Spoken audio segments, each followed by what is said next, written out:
Greetings, everyone. I hope you're all doing well out there. We've got Brony debates tonight, outside of the usual Saturday time, but the Sunday might become permanent.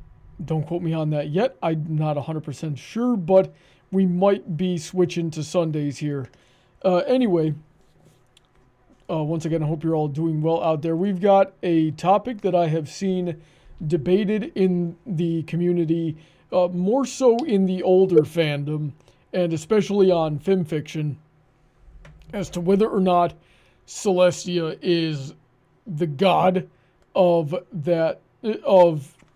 Equestria, or if she is like God, and to what degree. And I was talking about this last night with Princess Heather Blossom, who's with us tonight. How are you doing, Heather?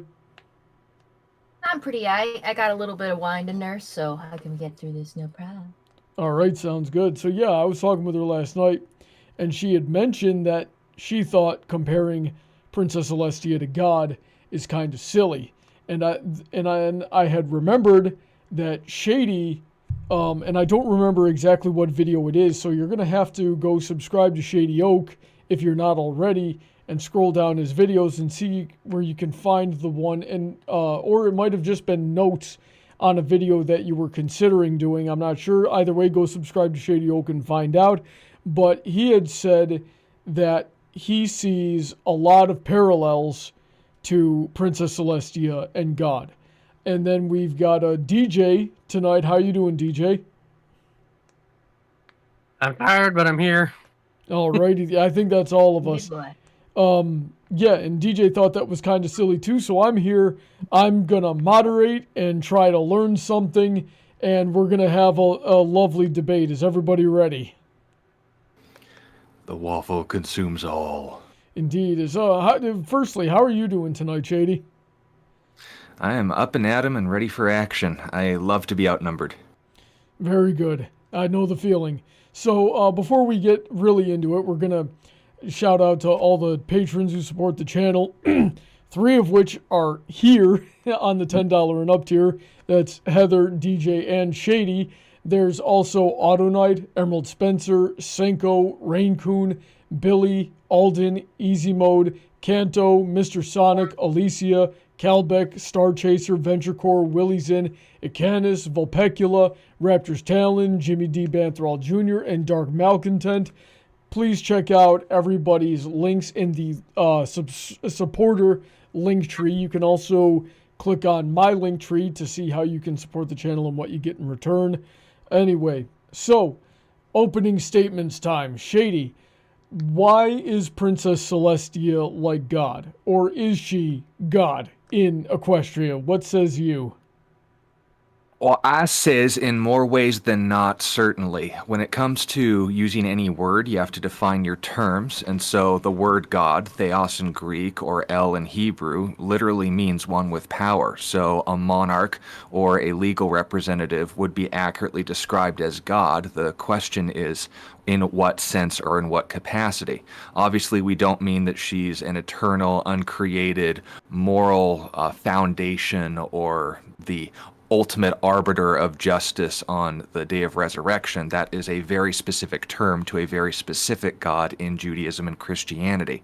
But if we're going to use a godlike term, in My Little Pony Friendship is Magic, the one who bears the most power, the one who bears the most authority, the one to whom, through the letters, of course, in the earlier seasons, but later in referencing her back as a respected elder, she was the one they went to determine whether what they were doing was right or wrong. She was the one that they referenced in ultimately recognizing if this was the kind of situation they'd get themselves in. She was the one that they turned to, sometimes for better or worse, but the one they turned to when ultimate deliverance was needed. And of course, she was the head of state, so she bore the most power. Now, obviously, Luna shared some of that with her later on, but as far as the character was written, we're using her as a god parallel. And for those who remember in geometry, parallel lines never intersect. I'm not saying that Celestia is Theos or is El, but I am saying that even though the lines don't intersect on a 100% trajectory, they are both headed the same directions in the sort of things gods are. So if there is a godlike character, I'd say it's Celestia. Basically, from the foundation of the show, it expanded into characters like Cadence and Luna later on, and ultimately succeeded by Twilight, but only because she took up the mantle of power, which Celestia herself also had. Interesting. Heather, what do you think about that? I would say that's more akin saying that she has godly qualities, which are just saying that she has, very divine qualities, but I wouldn't say that that would make her a god, because that was more where I was coming from. Like, people are saying, oh, she's basically pony god, she's pony Jesus, and I'm like, nah, I mean, like, yeah, they use her in phrases like, oh, sweet Celestia, not this again, but to say that, like kind of said, it's like some people would akin like a monarch to a god because they hold power or divine qualities that they consider like next to God, but I don't prescribe to that kind of thing. A monarch is a person in a position, and that's what Celestia is. She's a person in a position. Yes, she has power, and she's certainly incredibly wise. You can't live 1,000 years without picking up a few things, but I would say that that just means she's a very wise person. We've seen that she isn't infallible, that she has doubts, and most importantly, when I think of God, I think of some omnipotent being, which Celestia just is not. She has really good foresight. She's been very good at planning things, but she is just not a god. She's not a divine being. As much as of effect on the world that she's had, she doesn't, she can't single-handedly change it at will. I'm going to interject real quick here and ask this question. What about the end of Lesson 0? The end of Lesson 0. What, the time? Well, that was the one with the time travel, right? No, that was the one where Twilight brainwashed. Twilight goes crazy. Yeah. Oh, it's all about time. Okay, I'm sorry. Lesson 0. Lesson 0 was the one where Twilight had her freaking panic attack, right? Yeah, about missing a deadline for a friendship lesson. What would Celestia, like, what about that implies that she would be godly in that episode? The only reason she knew what was going on is because Spike told her what was happening. He'd be like, hey, you gotta help us out. Oh, that's right. He did tell her for a second. Yeah, he sent the letter. Yeah, my memory lapsed, and I thought she just, like, had a feeling something was going on and showed up. But she appear in glory and resolve the issue on a whim due to the have it or want it, need it spell. What you're thinking of, Brony, is more like the end of the Part 2 of the Season 2 premiere. If you're thinking that, like, her stopping that situation was something that would be proof of her godliness, I would say Twilight then has a claim to godliness for having caused that situation to begin with. Yeah, and I specified that. I just don't prescribe to that. And also, like, magic is something that a lot of creatures can do in My Little Pony and can get to that level. I don't think that makes them transcend to godhood, though. And if we were judging godliness based off the ability to brainwash people, then Starlight would be the most powerful. And we are absolutely not living in the timeline where she's a god. I was mad about this before we even started. I'm sorry. You don't want to get me started. You've been mad at it. You've been mad about it since 2016, Heather. So I'm getting warm. Stop talking about this. Alrighty then. So DJ, what do you think?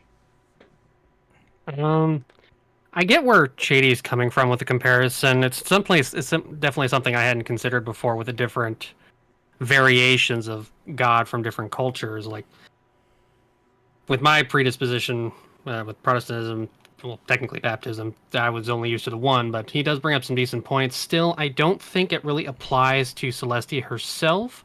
More the perception the population has created over the past 1,000 years. It seems to imply more to their belief rather than what she actually is. So it's more of she's not that person, but everyone believes she's that person. We certainly got that feeling in like seasons 1 and 2, where every time she walked into a room, everybody, hit the floor. Everybody's foreheads hit the ground. And but then in later seasons, she's doing a lot of like socializing, and people are speaking very candidly to her, and there's not a whole lot of that reverence. So, what changed there, do you think?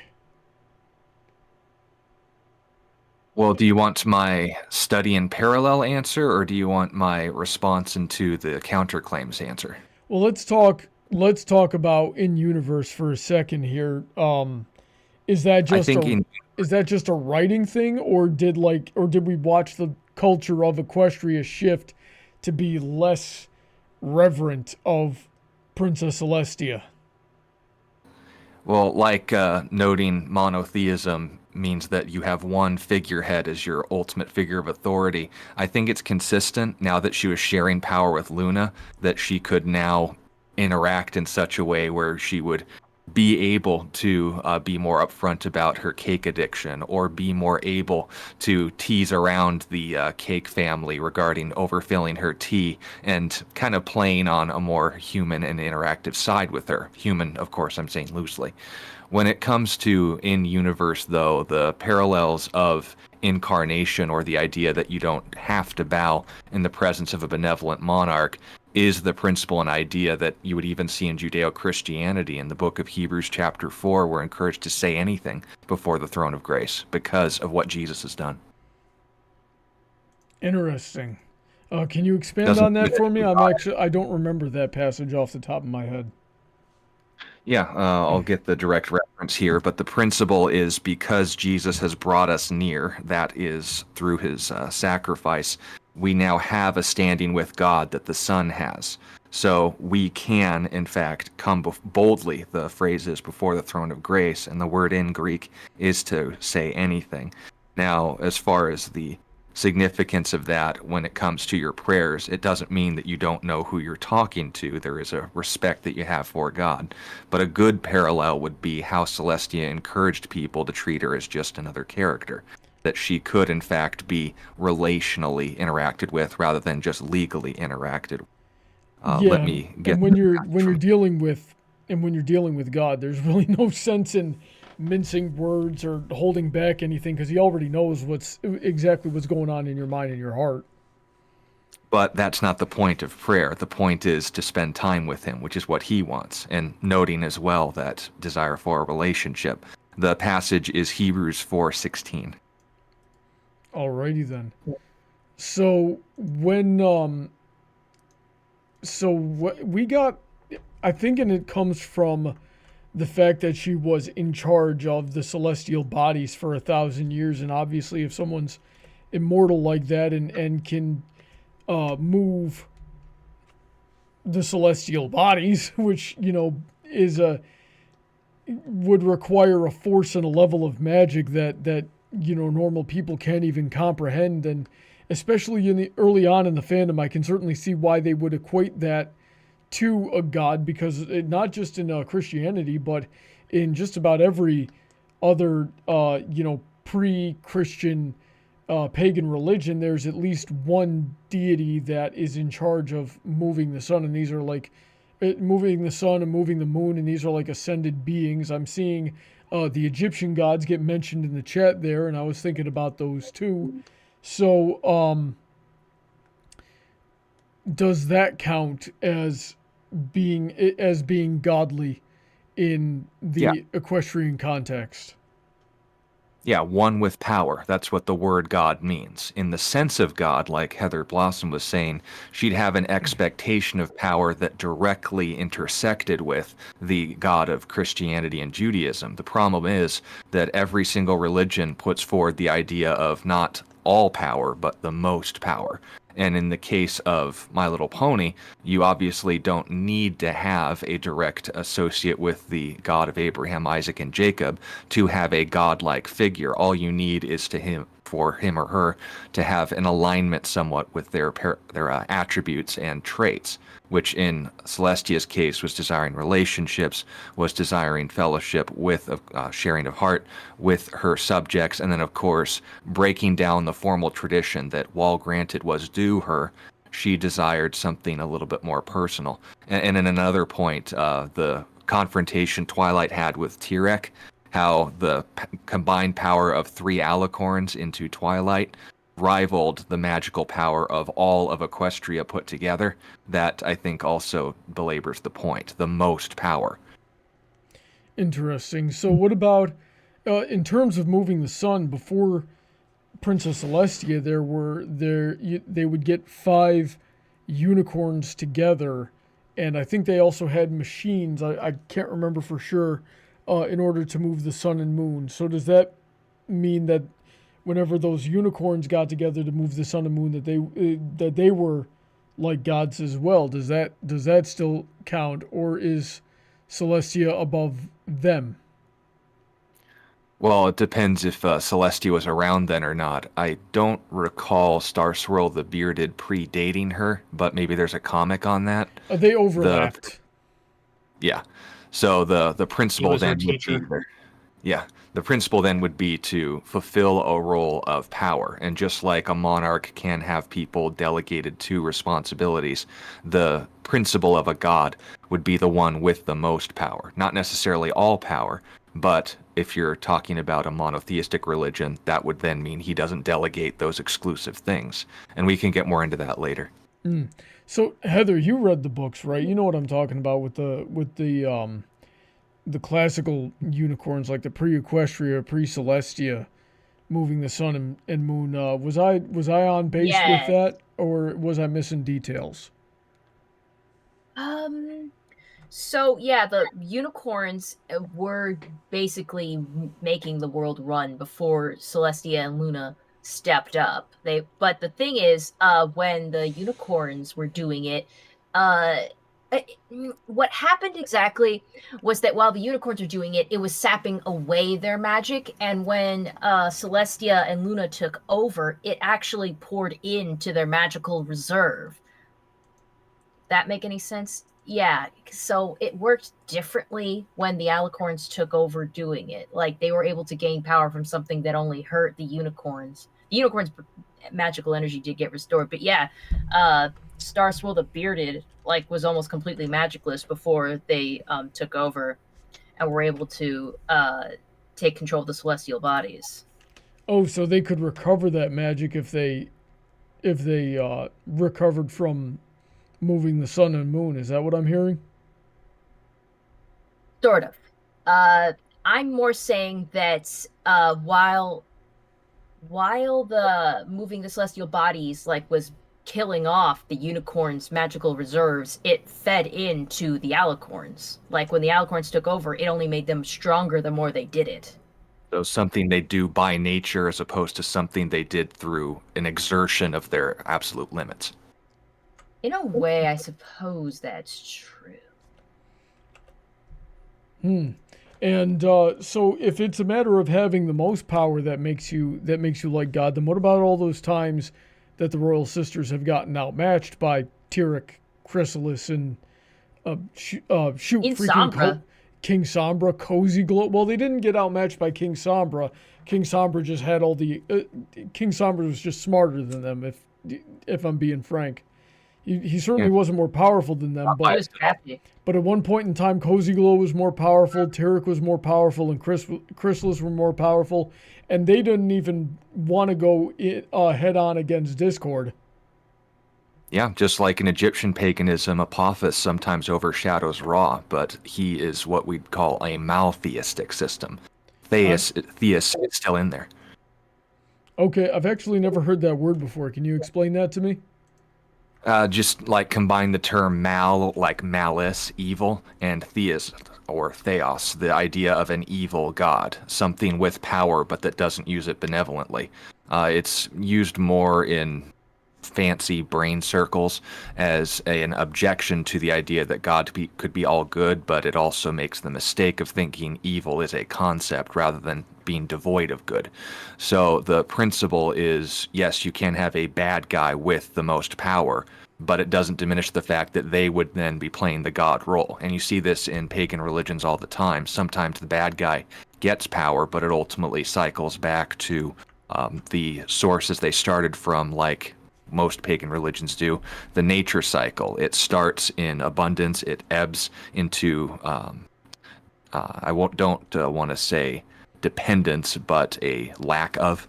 You have alicorns recovering strength, and you have unicorns exerting strength, just like summer and winter. But that's the principle. It doesn't mean that there is no God then, but the term God would be appropriate because they still would be the one with the most power. I'm being consistent with my definitions here. Interesting.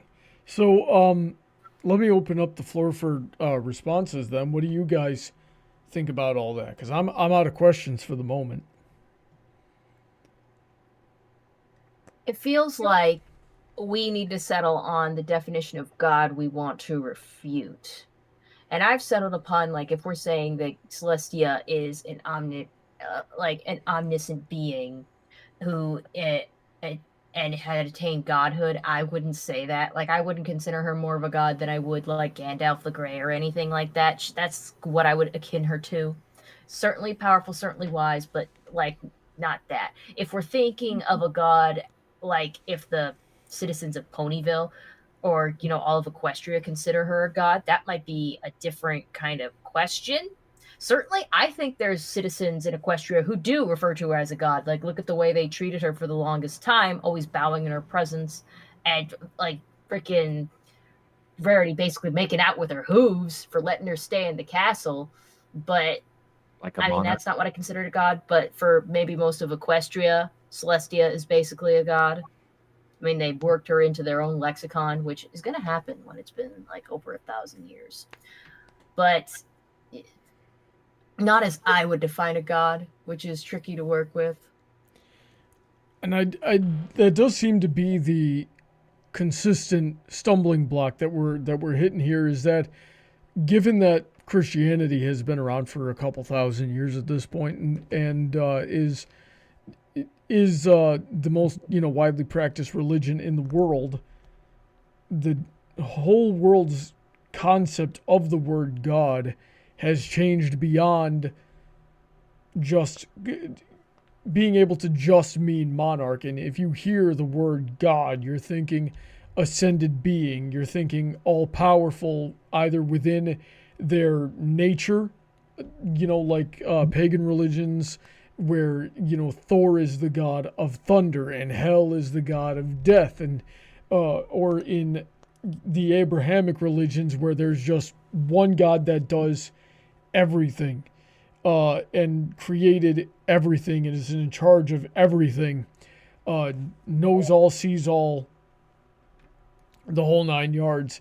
And then you try to apply that concept of omniscience and omnipotence, or omnipotence rather, to My Little Pony Friendship is Magic's Princess Celestia, and it doesn't necessarily stack up. So it's like we're trying to change the definition of the word God back to what it might have been 2,000 or more years ago in order for it to really fit the definition. Shady, what do you think? Well, I think when it comes to the chief stumbling block here, the word God and the title God, again, I'm being consistent with my term, is one with power. Now, the exercise or limits of that power are another conversation, but in the archetype or parallel to God, it's a question of who's the quote-unquote God character, who's the one in power.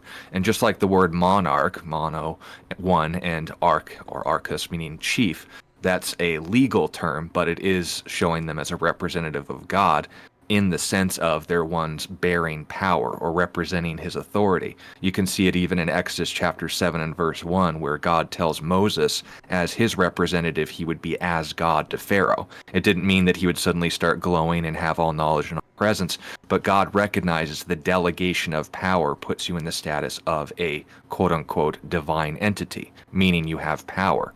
Likewise, the book of Judges, literally the book of Elohim, that's the Hebrew word for gods, changes in its context or use because it's in a legal human sense, not in a spiritual ultimate sense.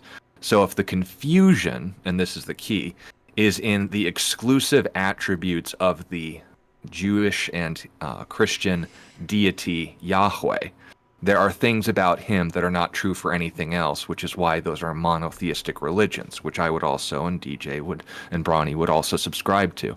The principle then of building on that point and saying any use of the term God has to be in the Judeo-Christian sense isn't even accurate according to the dictionary the Bible would put forward. The title or the name of God isn't God. That's a title. In fact, it's a Norse word. But if we're going to actually apply it consistently, that's the key. Does it mean one with power? What are the depths or the limits of that power? And if it's in a monotheistic principle, then suddenly you're changing the category from terms and words and definitions and archetypes, a God quote-unquote character, which can apply to anything, and someone who's taking the position of God in a metaphysical sense, which is referencing our origins, our purpose. Interesting. DJ, what do you think? It still comes down to me of it doesn't it's not a title or position that Celestia seems to take. It seems to be one that the citizens are giving to her, and that's where I'm getting caught up in this. Where it doesn't seem that it's something Celestia recognizes about herself or even deals with, and I think that's what sort of shoots it down for me. She would never claim a position of power, or she would never claim a position of the ultimate paragon of power and virtue. More the latter, and it definitely doesn't seem like she's one who would typically use her status against others. It doesn't. No. It's not something we have seen that I'm familiar with. The closest thing we have for her even calling on her status is right in the first episode at the end of it, and she goes, I, Princess Celestia of Equestria, decree Twilight will remain here in Ponyville. Which was a more wholesome moment than a authoritative one. Yeah.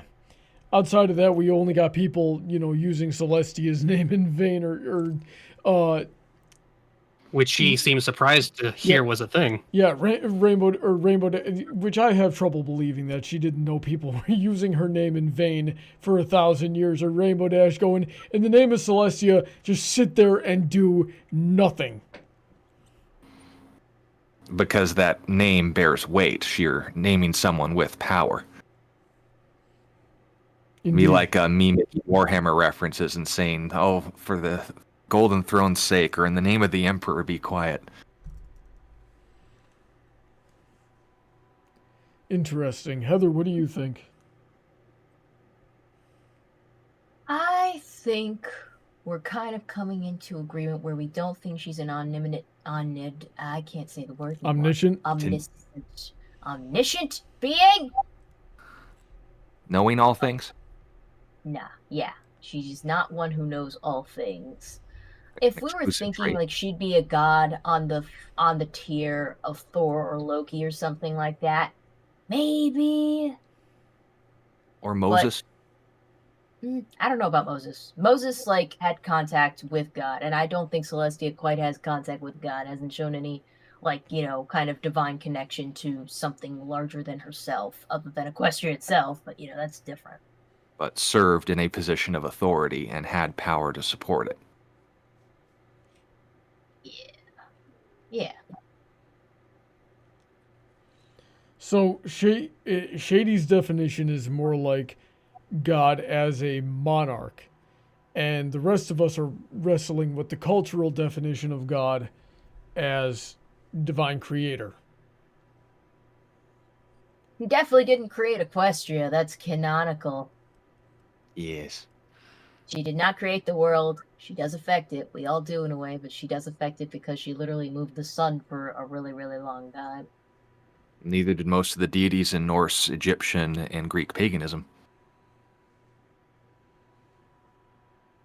Indeed. In fact, I think most religions don't have a creation myth that I can remember outside of, I think there was a Native American creation myth where the world was created and is being carried through space on the back of a turtle. Well, in Greek paganism, the spawning of the universe from chaos was the result of a copulation between Erebus and his wife. The Norse creation story in was the realms of cold and heat basically interacting with one another, and then everything just kind of showed up, and it turned into the frost giant Ymir. Then the Aztec creation account, or no, the Babylonian, excuse me, was a war of the gods that were just kind of already there. And the creation of the heavens and the earth was when Tiamat got cut in half and they realized they went too far and their little shenanigans stopped. Little side note, but Yeah. that's what I remember. Well, you've forgotten more about this type of thing than I have, than I've ever learned. So, Well, I don't do anything else with my life, so. yeah, a dedication like that will do that to you. I don't know. We still got quite a bit of time to kill here. Does anybody want to add or take away from anything that's been said so far? I don't know. I think we're at an impasse. Kind of. Well, I think the best way to clear this up is to, and this is what I was mentioning earlier, clarifying unique attributes as opposed to dictionary terms. When we're talking about Yahweh, the covenant name of God, that's who he is. What he is God. That's a category of type, like an alicorn. So if he is by nature something with power, what makes Yahweh unique from the other entities out there that would bear some semblance of power, human or otherwise? Well, first, like you said, Heather, he would be eternal. He's not dependent on something other than himself or his existence. That's why he introduced himself to Moses next to his 3 as I am, not I was or I will be. When we look at his omnipotence, his all power, that's because ultimately the source of every authority comes from him. And if ultimately he dispenses all of his authority or exhausts all of his authority, he would then by nature cease to be God. But God himself doesn't cease to be infinity in power. That's an exclusive trait to Yahweh. We can talk about other things like omniscience, Psalms where it notes that before there's a word on my tongue, you know it altogether, the number of thoughts towards me outnumber the sand of the sea, and so forth.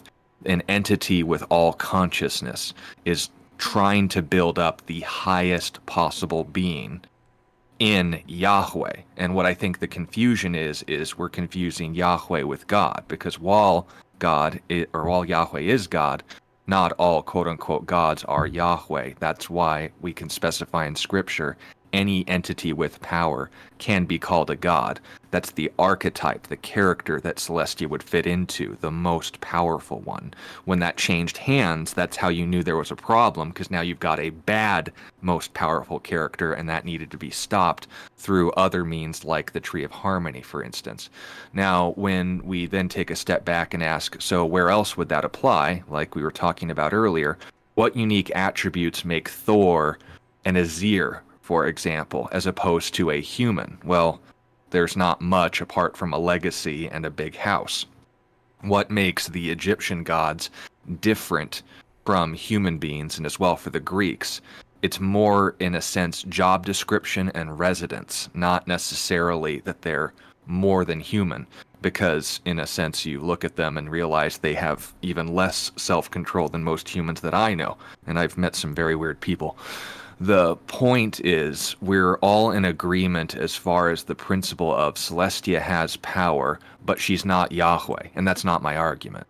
My claim is that an entity with power could be called God, and where that God trait lines up with Yahweh, I think that's a parallel, not an intersection, but a parallel worth pointing to. Okay.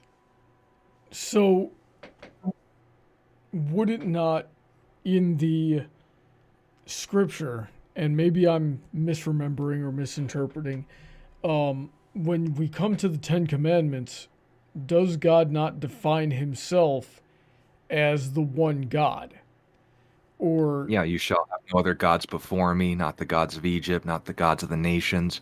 We can go to Isaiah 44 through 48 and noting, I am the first, I am the last. Besides me, there is no God, and it is the plain term for Elohim. But recognize as well that's in the divine supernatural sense. It's not saying no one else has power but me, because someone could say they're the head of the neighborhood watch, and they would be a god to the burglar that would show up. And of course, God would be contradicting himself if in that sense, he also announced to Moses that as my representative, you'd be standing as me before Pharaoh.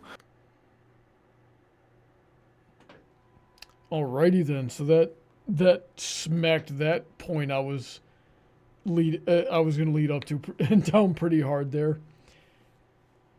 And with that, I'm out of ideas for the moment. Does anybody else want to take over? DJ, do you have any thoughts? I don't know. I may have missed it, but it doesn't feel like my issue with it was fully addressed. So restate. It doesn't seem like Celestia would take that title. Where's so restate your issue with the concept. It seems more like it's given rather than something that the actual person would accept as a consideration. So Celestia doesn't call herself a god or a leader or right, really and that seems to like be she more has what power. Now, right, she may have power, but from what I've seen in my experiences with different beliefs, most of the gods accept that they are gods, but it doesn't feel like Celestia would be one who would accept that. She definitely, I'll say this to that, she definitely tries to be as chill and as normal as possible.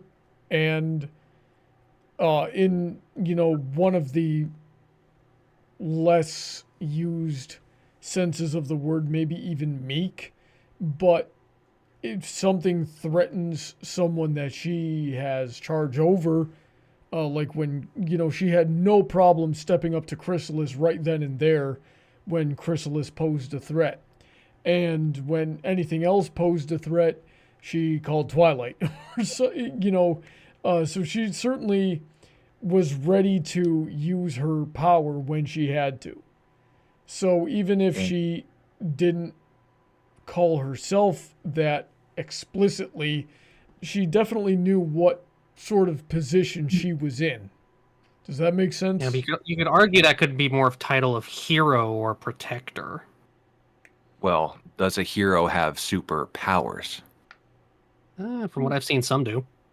Yeah, in most cases, even if the power is more a will to act than others, like the Punisher. But if we're going to stay in line with my term, the term God accurately means one with power. If I have to identify, Yahweh identifies himself, I am God, there is no other, that would be a direct statement. If I were to come here and fail through this entire stream to identify myself as human, would that diminish my humanity?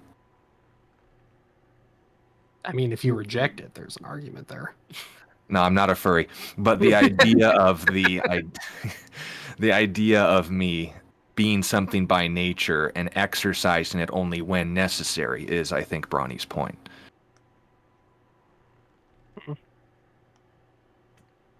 Could still be down to me considering it more of a title. Right, just like God is. Yahweh is God's name. Yeah, and it just doesn't seem like something that the Celestia would take on.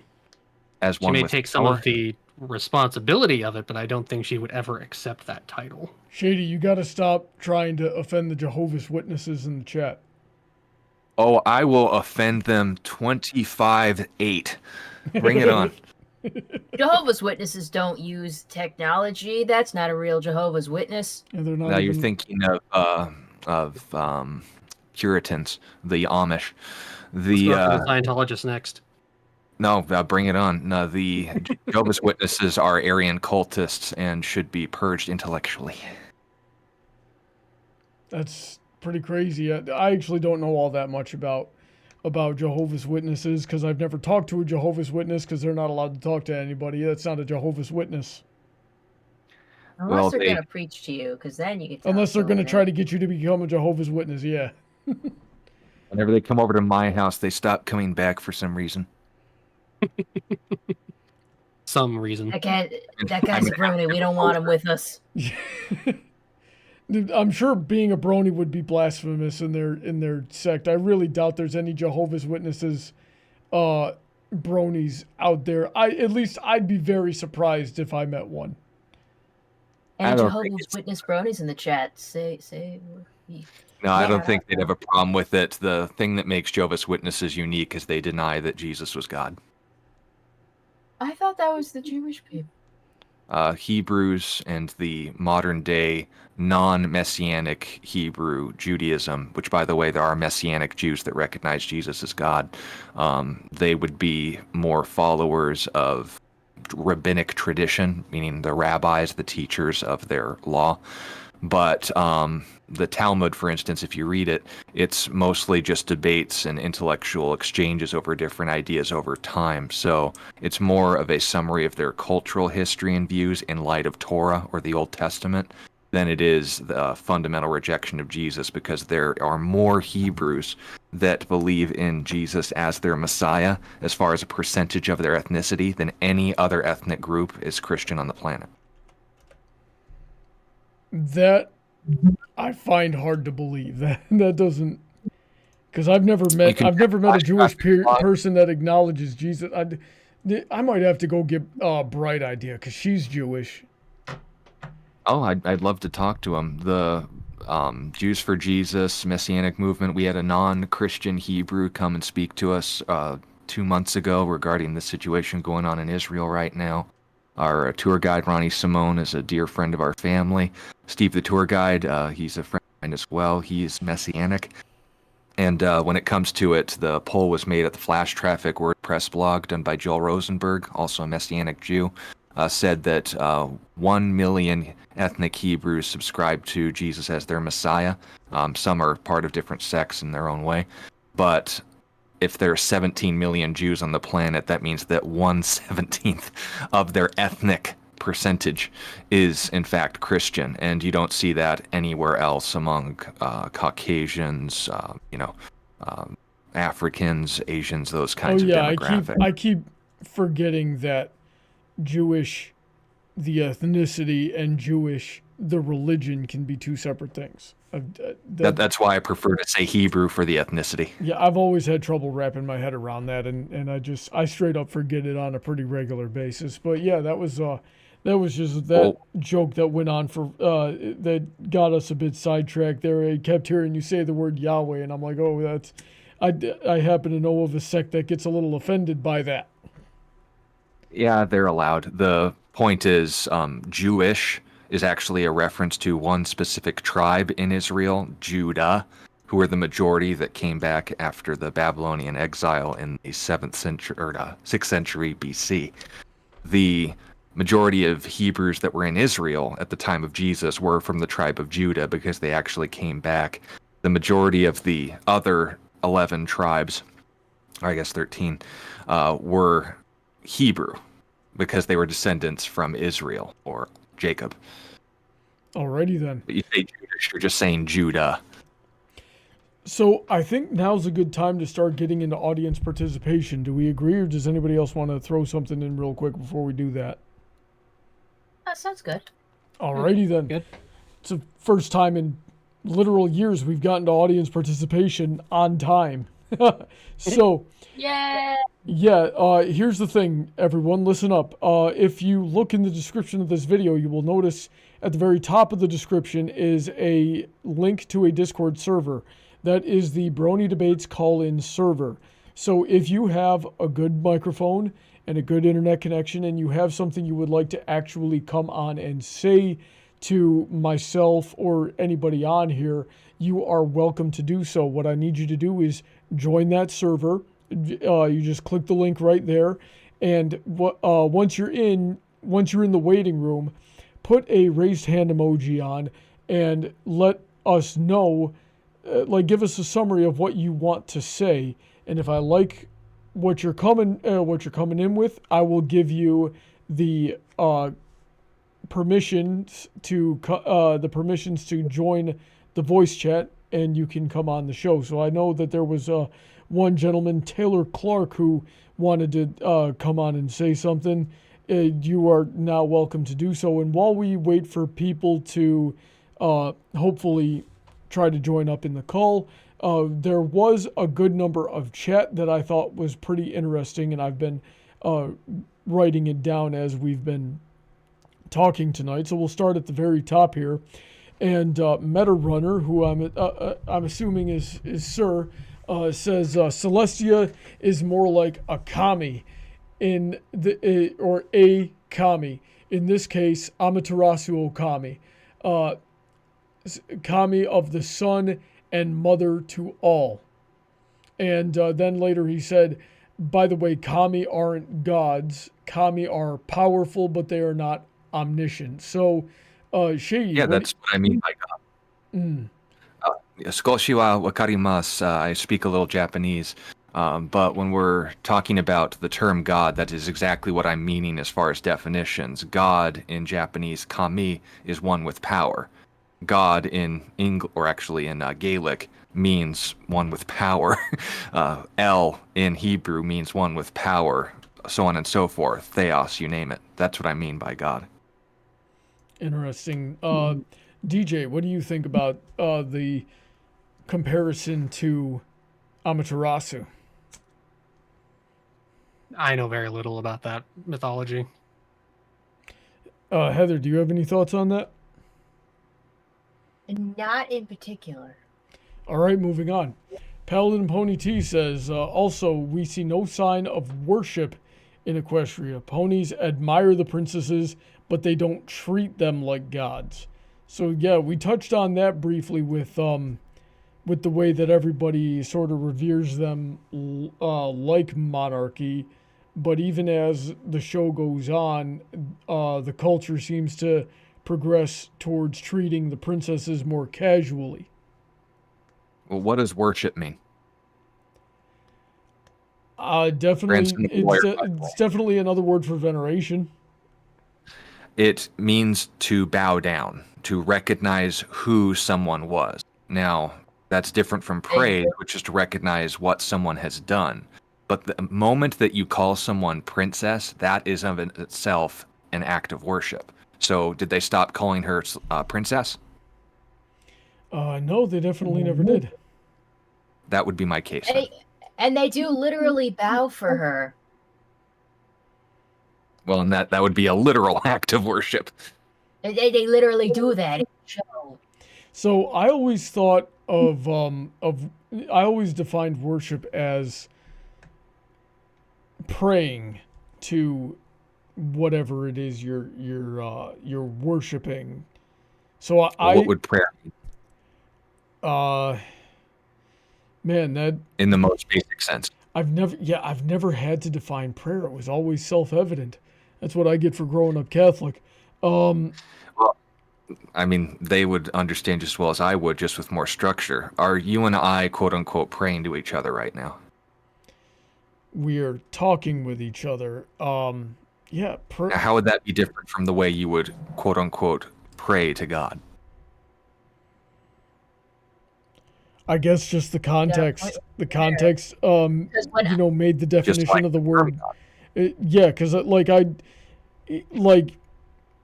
okay, let me put it this way: praying to God is talking to God. But if I'm talking to God, I'm praying. But if I'm talking to you or DJ or Heather or anybody else, I'm not praying to you guys. I'm talking to you guys. So they're not mutually exclusive. All right. But I was going to say, yeah, the way I've always interpreted prayer, and this is coming from someone who was sort of raised Catholic, and then family switched over to Mormonism as I went into high school, and it's not religious now. The way they pray, like especially Mormons, the way they pray isn't really like specific prayers. They bow their head, fold their arms, and really just say, "Oh, Heavenly Father," and then talk to him. So I could see that, like, in a way, some would pray to Celestia, be like, "Oh, Celestia, thank you for joining us." The way they would talk to Celestia might be considered prayer. Yeah, and it all depends on the object of what you're communicating with. That's the difference between prayer and communication, the audience. So let me jump in real quick here. Spartan Cardboard raised his hand and says, "Is Celestia a perpetual?" And I'm not sure what he means It's by a that. Warhammer reference. Oh geez. That depends if it's So before so the release. he's got the live caller, and he's another big Warhammer guy. I got a few of those in my server, so we're gonna wait for Mr. Icanus to hear. But Spartan Cardboard, you are welcome to join the call when you are ready. I also need to apologize to the chat that the link in the description is invalid. I keep forgetting that Discord cycles those links out, so they're not permanent. Yeah, so I gotta find a better way to go about that. And while we wait for Spartan, aka Icanus, to join us, let's see here. Uwe Mazadal, which is a name I don't believe I've seen in the chat before. Welcome if this is your first time viewing. I hope you're enjoying the show. Says, but I do think Celestia, Luna, Cadence, and Twilight are based around mytho gods. Like, I think Celestia is based around Ra, the Egyptian god of the sun. And we'll come back to that in just a second here. Welcome, McCanus. How are you doing tonight? Ohio gozaimasu, Brony. Us. So, what do you mean? Is Celestia a perpetual? Perpetuals are similar to demigods. They live for a really long time and don't die, even though they sustain tremendous damage. And normally are seen as godlike. Okay. So, do you believe Celestia is a perpetual? Sashiburi Spartan-san. No. As far as the most recent update on perpetual lore, in Mortis and the Siege of Terra, perpetuals are basically not determined by how long they live, but their respawn ability. So if you have extra lives to live, that means that you're a perpetual. You could be mated artificially, like Sereni was in the Heretic, or you can, in Betrayer, or you can be perpetual by nature, like the Emperor and Vulcan are. But if we were to determine Celestia as a perpetual, it wouldn't be because she lives forever. Alicorns just may be built different. I think the only way we'd find that out is if she died and then came back instantaneously. You know what? We should test this theory. Celestia, come here a second. Oh boy. I don't think, Heather, I don't think you could take Celestia. No, it's fine, it's fine. She's just gonna, like, turn, and I'm just gonna have the axe right here, and then we're gonna just, see how this plays out. Well, you're the Alicorn in the room. Why don't we test it on you? Twilight would help me. It's an experiment, Twilight. It'll be fun.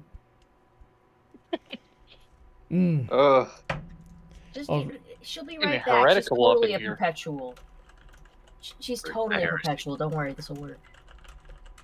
Alrighty then. But position, that would be my view on Celestia being a perpetual. Spartan, do you have anything you'd like to add or take away from that? No. I'm just wondering why y'all didn't actually bring up the god in the show Discord. Nah. Did they say the word God? They said Lord an awful lot. He's Draconic by nature, but he definitely has chaos power. Just look at how much T-Rex grew when he ate him.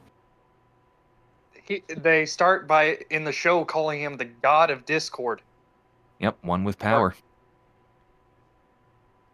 Did they ever use the word God? I don't think they did. I believe they did. I don't think they would use the word God in a show that's predominantly airing in America, where Christians are very much a threat. Yeah. Well, I mean, talk about Loki. Well, and remember all the Penguin drama that Lauren Foss got into when they did Feeling Pinky Keen, and they thought that she was preaching faith when it wasn't even used in the episode? England? That's true. It's a reference to a TV show. Oh, okay. You can just understand drama. Alrighty then. So, yeah, we do have Discord later on in the chat. So, yeah, I think that's a good spot to wrap it up for that point. Icanus, thank you so much for joining. Of course, Ronnie. Yep. See ya. Have a good night. Alrighty then. Have a night. Don't have a good time. Or John, we'll see him again, I'm sure. Indeed, Yeah, indeed. He likes to come on the show. So before that, we were talking about Matazel, who said, who compared Celestia to Ra. Now, what do we think about that comparison? As far as the theme they're associated with, but I don't recall Celestia doing nearly as many messed up things that Ra did in Egyptian paganism. And he also said, You know, go ahead, we don't Heather. know if she ever did it. We don't know if she ever didn't. Like, there was a comic, and, you know, take the comic canon as you will, but she was kind of a dick for a little bit. Like, arrogant in her youth when she was training under Star Swirl the Bearded. She put, like, they were supposed to do an exercise where, like, she put Luna in a bubble, and Luna had to break out of it. What she did purposefully, like, as a dick move, was make the bubble float away so Luna would panic. So chances are Celestia could have been kind of, like, shitty for a little bit. It usually takes a while to learn how to control your temperament when you come into a lot of power. Yeah, And and one of the best examples we have of that is putting your hoof down.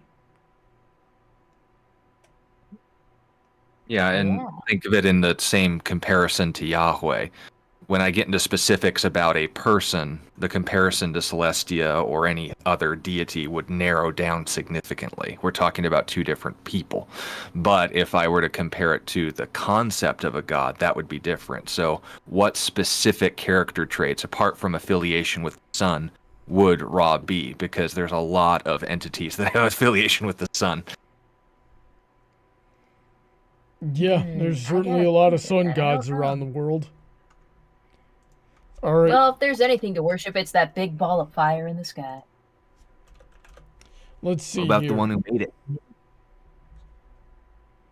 I did decide to go back and actually quickly rewatch the Discord's premiere episode, and he's not called a god, he's called a spirit. That would be an etymology, not a description. Oh, guys, I just saw something that Chris Jones says. So is Dear Princess Celestia a prayer, then, if she is revered? It kind of is. I mean, it's kind of a conversation with Celestia. Does Celestia ever answer the letters? Is Twilight praying to Celestia? I mean, by Shady's definition, yeah, but I'm really, like, it's going to be a while before I can make peace with the idea that praying is just, like, talking to somebody. Technically, by the dictionary definition, that's not what it means, but that's if you go by the dictionary. Well, what is the dictionary definition? Webster's or the actual Hebrew term? According to the Oxford Dictionary, a prayer is a solemn request for help or expression of thanks addressed to God or an object of worship. So if I express thanks to you or I acknowledge, I say, thank you, Brawny, that would only be the way I could possibly, quote-unquote, communicate with him? Only if you worship him. I recognize him as the head of the stream. Does that count? Probably not. I worship me as see, the boss of me. As Yeah, yourself? that's the thing, though. Yeah. I cannot wrap my head around the idea that words like worship and prayer can be so trivial in their definition. Well, the action is trivial, the object is not, and that's the difference between talking and praying. I suppose it's like in the context in which you use it and the value, like the meaning you put into it. When you say, like when you're worshiping God, I assume it's different than how, or like, because some people will say, they worship the ground they walk on for someone they just highly respect. It's, Or I can just worship the ground by recognizing it's going to keep me up. I worship the ground because it is a part of the earth, which I will become one with. Very nihilistic. No, DJ, look up. That's inevitable. Not not in our worldview. DJ, you can look up in the Hebrew lexicon. I'd recommend Strong's. Bible Hub has a good access to it. Tefillah. Tefillah is the Hebrew word for prayer, and it has a very wide range of meaning. But in its most basic sense, it could refer to judgment, thinking, or communication. Alrighty. But then. again, it's very contextual. Christopher Jones says, Shady, how goes it, my man? It goes and goes. Alrighty then. Rusty Heraldy says, question, would you consider the Greek or Norse deities to be akin to, for example, superheroes like those we see in Marvel and DC? They were definitely like the precursors for that. So Freaking like Thor and in Loki are several still thousand Marvel years things. when archaeologists are digging up our remains and we find, you know, Action Comics, a copy of Action Comics #1, are they going to be like, oh shoot, there were cults around this, this is what they worship? Well, I guess by Shady's definition of worship, I think in the context of what you're outlining, they totally would. They also would think that we like worship cats. You know, they think Egyptians worship cats, but maybe they just fucking liked them a lot like we do. They just Honestly, if like a comic cats. lives that long, it deserves that kind of misrepresentation. Those Well, comic and- books have barely lasted to today. Well, I don't know. Have you seen how good people take care of some of those first edition ones? They might last a lot long. But no, if the idea of a fictional account and the idea of a theological account are two different things. Let me just give a brief example here. We wouldn't know anything about Norse paganism if it weren't for Christians, because by the time they wrote anything down about their beliefs and culture and traditions, they had all converted to Christianity. Look up Snorri Sturluson and the Prose and Poetic Eddas, and was only discovered by a bishop named Brynjolfur Svensson, and that was in the 1600s. AD, by the way. All the Druids were wiped out by Julius Caesar, who himself was pagan in the 1st century BC. The idea, though, of this central idea of superheroes and ones with power, and I made that point earlier, is, okay, am I describing them based on what they are, ones with power, or am I describing a aspect of their nature, like, for instance, in Marvel, the one above all is a god, full stop. But if on the other hand I were to say, but then there was this pantheon, well, I'm sure historians could recognize the difference in genre. For instance, there are biblical books that are fictional. The books of Enoch were fan fiction written by the character in Genesis chapter 5, Enoch, the 7th son of Seth. If we look at the Maccabees, for instance, that was history, but they understood the difference historically between scripture and just a narrative about the origins of Hanukkah or the Festival of Lights. So I think I'd give historians some credit to recognize genre as much as topic, but if we're just sticking to dictionary terms, that's, I think, the plainest view. Alrighty then. Vulpecula Enfield says, that's why I don't think they are goddesses. I think they are more like angels. Shady, what do you think about the angel comparison? Angel, or malach in Hebrew, means messenger. It's a job description, not a species.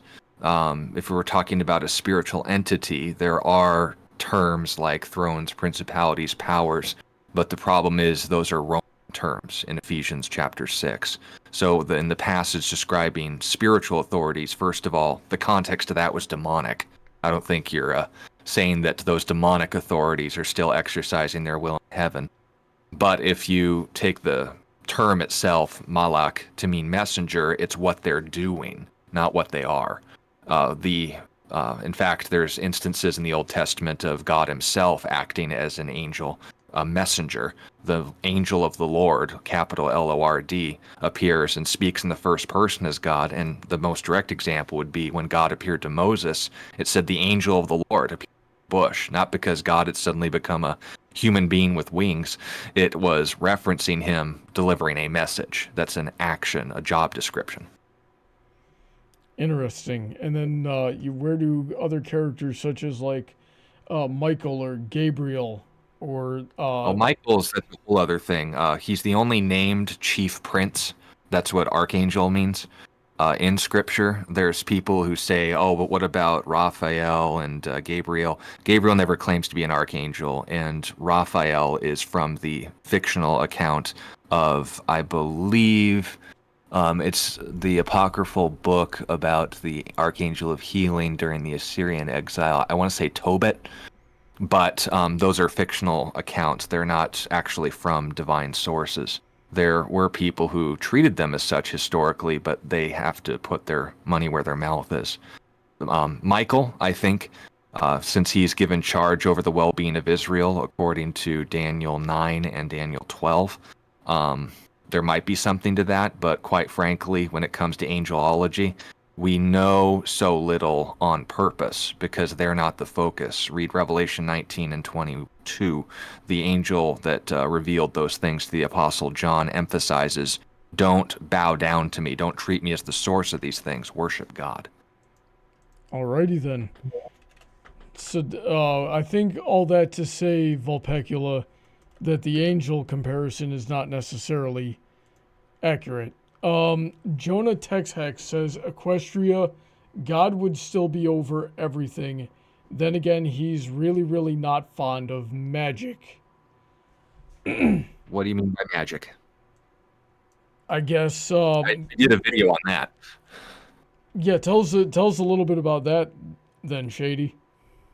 I got a friend of mine, Adrian Van Vactor. He's a professional magician and an author who uses his talent as a illusionist in order to preach the gospel. And when we're talking about magic, mysticism, the idea is to either deceive for the sake of entertainment, which is what magicians mostly do, like David Copperfield and stuff, or to deceive in order to lead them down a spiritual direction. And that's what you're referring to. Magic can just be something that is unexplainable or unseen.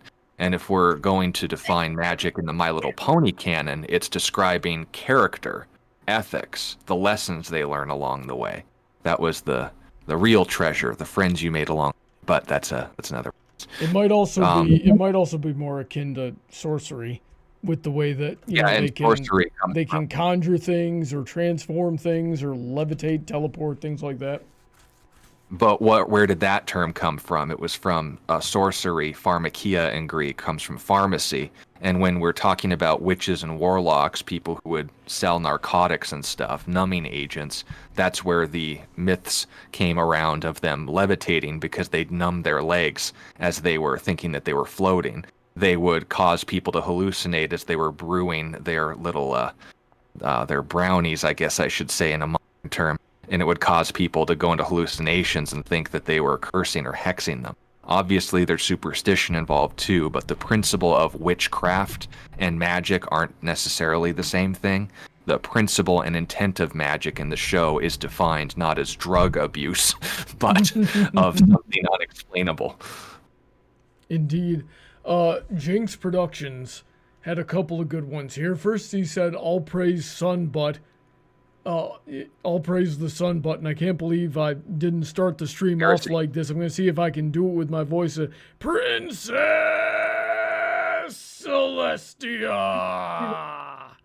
Now then, he also said, quoting what we were talking about earlier of like archaeologists of the future confusing comic books for our religions, saying, and hark, did this lot worship the god of the night, Batman, defender of the weak and striking terror into the hearts of villains, truly a hero for the ages. And he sent out his disciples, the, quote, Robins, to help spread his message. I hope not. What about the Batman who laughed and the red mask? Or the red hood, excuse me. Yeah, they're going to have fun sorting that out, just like, modern archaeologists and historians are trying to... put chronology to all the thousands of stories about their, Greek gods out there. Red Hood's been reformed anyway in the recent comics. He uses rubber bullets now. So that's certainly something. Could you imagine like 10,000 years in the future and they're having like ceremonies, like religious ceremonies, but the altar boys are dressed like Robin? That'd be amusing, but I'm hoping that the human race doesn't continue that long. I'm honestly surprised Futurama hasn't made that joke. Their deacons are all wearing red hoods. Wouldn't it be a Sure, the deacons wouldn't be Alfreds. I have no idea. something like that. Brawny, tell Nathan Duazo says, Brawny, tell DJ and Princess Heather I said hi. Well, there you go. I'm left out of the reading. Yep. Yeah, I guess. Well, Nathan. I guess Nathan isn't as big of it. Nathan, go subscribe to Shady. He's been coming out with these hilarious skits lately called "Time in the Shade." Highly recommend it. Very stinging religious humor. Yes. Mangle Muffet says, if Celestia is a god, then how did she and her sister? Then how were her and her sister born? And who are their parents? Once again, it's attributing to the term God the unique attributes of Yahweh. The gods of Norse and Egyptian and Aztec and whatever, paganism all had parents too. It's not describing eternal nature. It's reading into a description of God in a specific monotheistic religion, too specifically. That is the only thing you could mean by God. But if we're going to look for a God-like character, then we would see the one with the most power, because that's what the word means. And Celestia fills that role already at the time. Alrighty then. Rusty Heraldy says, hold on. Brawny seems to be using the word God and leader interchangeably. I don't think that's the case. Celestia does consider herself to be the monarch or leader, but not an actual deity. Okay, so how do we separate the words leader or monarch and deity? I would say it's a question of etymology, and if you want to know what that means in plain English, it's describing what they are by nature versus what they're doing as far as a role. God is functioning as a god because that's not only what he does, but what he is by nature, the being with the most power. If you describe anything with power, like I referenced in Moses chapter 7, a representative of God could be called or referred to as God to Pharaoh. We could note the gods of the nations are idols. They are nothings. The book of Judges is referencing the term gods very often, but the term is in a legislative sense, not in a origin, a spiritual and sense. So if I have power like a monarch would, I am quote-unquote functioning as a god to that nation. But when I use the term in the sense of my ultimate nature, what I am, I wouldn't say I was born to be president. I became president and was given that power and status from God, noting the Psalms for that. But the distinction needs to be understood in understanding the same difference, for instance, between who I am, Sean, Shady Oak, fill in the blank, and what I am, and that is human. What is God by nature? That would be God, the one with most power. Who is God by nature? Yahweh, the covenant name of God, Father, Son, and Spirit. Interesting. Christopher Jones says, gives us a bit of trivia here, says Kal-El, so Superman's Kryptonian name, means that all that is God. So food for thought on the hero thing, and yes, Superman's creators were apparently Jewish. And then he also said, Jehovah's Witnesses have never witnessed Jehovah. Mic drop. Mic drop indeed. Actually, that guy Adrian I mentioned earlier, he named his son Cal. Oh, geez. Naming your son after a comic book character, kind of cringe. Well, he named his next two sons Ben after Obi-Wan Kenobi and Logan after Wolverine. So ultra cringe. Oh, come on, they're adorable. They're pretty normal names. Benny Bear and Little Logan. Yeah, but it's one thing to just name your kid a normal name because you thought it was a normal name, but if you named your kid because of a cartoon, that's kind of cringe. Don't worry. You should be named after an apostle like I am. Yeah. Well, don't worry. I was there for 3 of their births. Not obviously immediately, but if he asks us, should I name my next kid Millennia Blade of Mikola, I'll stop him. Okay, good. There's got to be an intervention somewhere. Paladin Pony T says, I think DJ is saying Celestia herself doesn't think of herself as a god. So we should not think of her as one either. So Celestia is that a good interpretation of the point you were trying to make, DJ? Pretty close to it, yeah. That because Celestia doesn't necessarily put herself on that pedestal, that we probably shouldn't either? Yeah, something along those lines. And do you remember my response? Yeah. Just a reiterating of what I said earlier. Yeah, Shady's been pretty on top of this debate tonight. Let's see here. Rusty says, did you all read the comedy fanfic where Twilight finds out she's immortal and keeps killing herself in experiments and having a mounting pile of bodies of herself? I'm going to need a title for this fan fiction there, Rusty. You can't just drop a bomb like that and not provide the sauce. I thought that was just a dream I had last time I had a fever. What'd you say, DJ? I said I feel like I've read that one, but I don't remember what it was. Alrighty then. Let's see here. Like somewhere. Mega Buster Shepherd says, we're getting comfy with theology tonight. Well, we're always comfy with theology. It's one of my favorite topics. We discuss anything on Brony debates, and nothing is off limits. We do not play the censorship game here. So yeah, we're comfy with everything. But yeah, happy Lent to all of my fellow Catholics in the chat. I actually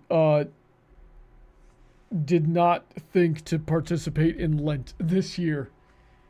I keep forgetting that we are in fact in Lent. I'm not a good Catholic.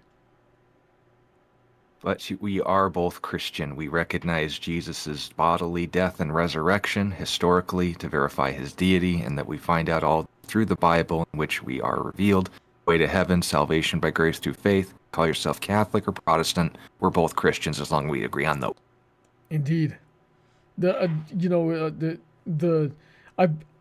think that's why I like the Nicene Creed so much. It puts everything you need to believe pretty succinctly. So if you can get through the creed and if you can get through the Nicene Creed and not have any disagreements, you're on the right track. Am I right? Yeah, and then with the invention of the printing press, you can clarify what the Nicene Creed was referring to in detail. Indeed. Now, I've been, I like the Athanasius Creed too. I've been in Catholic churches, my entire life here, and they've actually changed up the Nicene Creed a couple of times. Yeah, more for language than doctrine. I'm sure you have awesome quads too. Lots of kneeling. Yeah. I do have pretty good quads if I do say so myself. I remember when we dueled. Oh yeah, when we were beating each other up with those LARP swords you brought that one time when I came to hang out in Arizona. Beat me up. You and I had an honorable duel. Yep, that was some fun playing around. I didn't use my quads a whole lot for that. I remember I tripped you a couple of times just for the fun of it. Yep. I will bear that. Mega Buster, we already read that one, my bad. Taylor Clark said, Shady, what's your take on Lilith? Lilith? Like from Has Been Hotel, from Kabbalic Mysticism, from Diablo 4, which Lilith? Probably the middle one. Okay, Diablo 4, right? Yeah, obviously. Do you know what she is? Because it's a very hilarious story, but also incredibly inappropriate. So my thoughts on it obviously are that she would be a fictional character like anything else, and a real insight into the rabbi that came up with her marital life. But as far as her being an actual being, the author himself didn't think she existed. Alrighty then, that settles that. Now Shady, you haven't seen Has Been Hotel, have you? I watched the pilot on you and your Mrs. recommendation. I haven't watched any of the new stuff because, well, like you said, it's Lent. Pastor has a busy time leading up to Easter. And I need to be careful. These two would recommend it, I would not. Okay, well, You watched the pilot. You've seen the best of it. Okay, well, I haven't had the time or will, but I have had people ask me about it. I like the songs. Well, they cut out Alistair's song. Wasn't he supposed to have that whole "You're never fully dressed without a smile"? Don't know if or when that was going to be a thing, but he has had a few, like he's had 2 big song numbers where he's just beefing it with other dudes. So those are pretty fun. There's lots of good songs. There's ones that people have turned into memes that get stuck in my head a lot. But I've been having a good time because it's like 2 songs per episode. Well, yeah, but that's my view. I just haven't had the will or desire.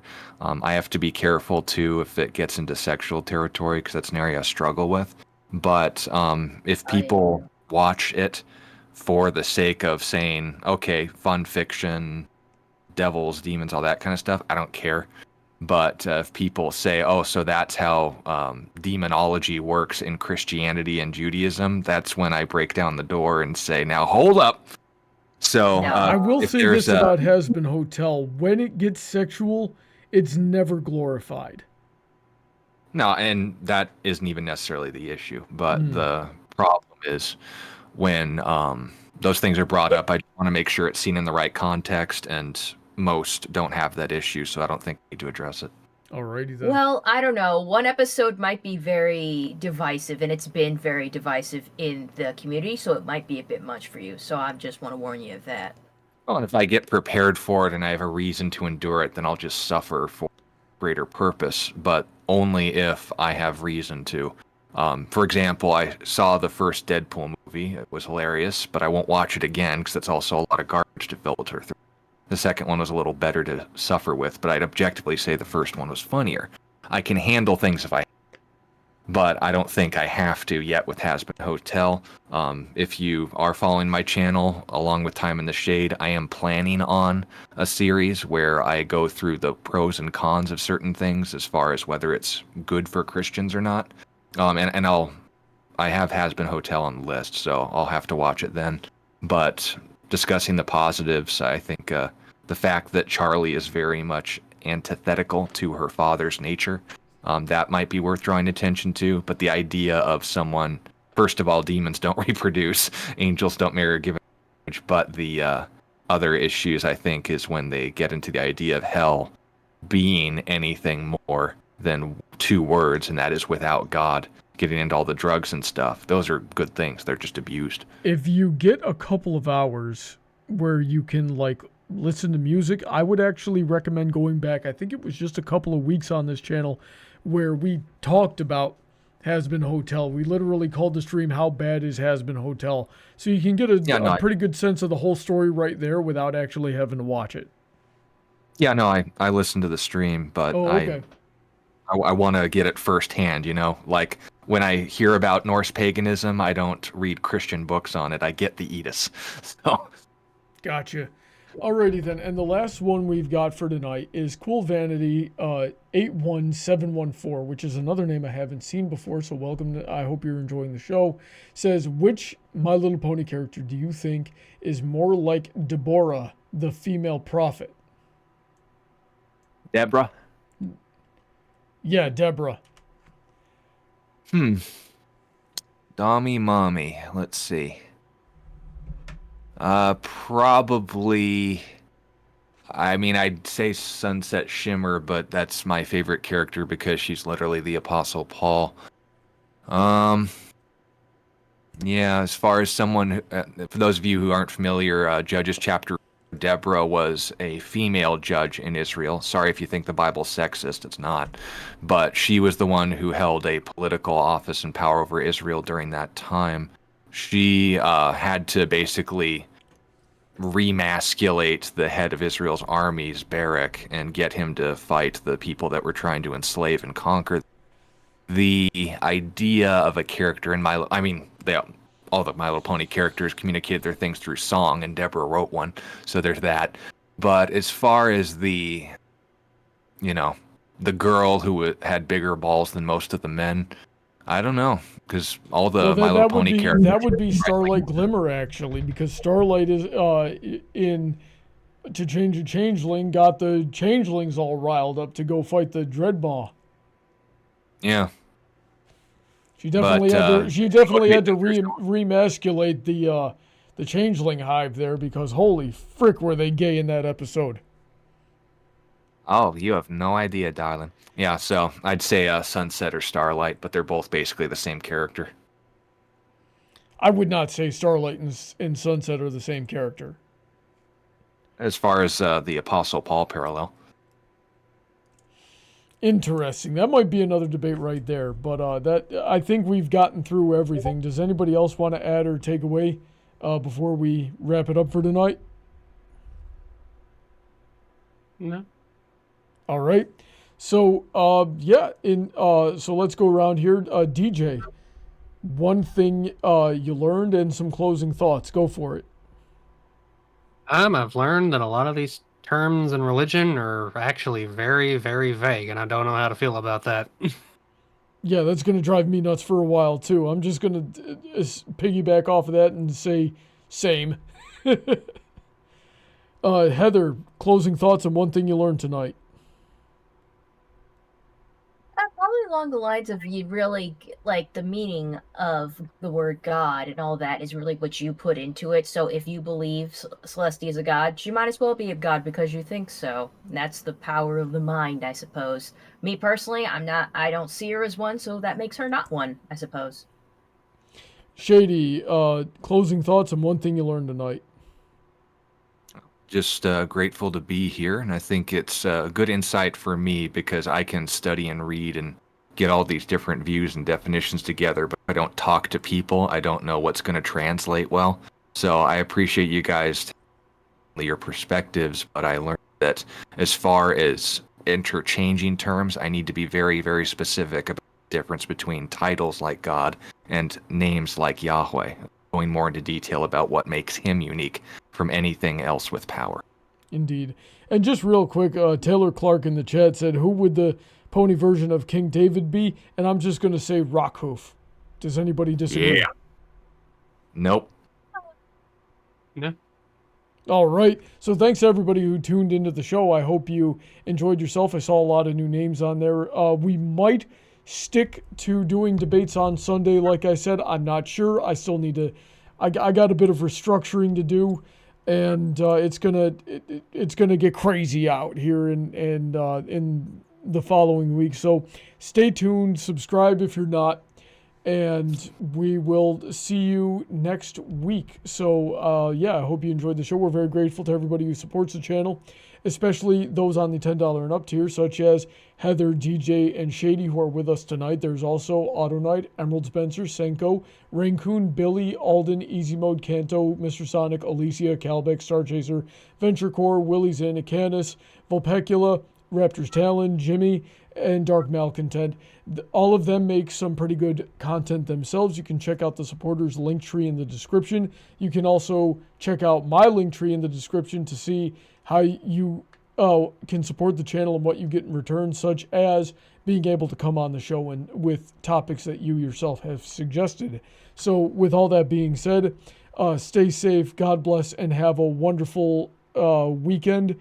And we'll see you next week on Friday Night Fights and Brony Debates. Say goodnight, everybody.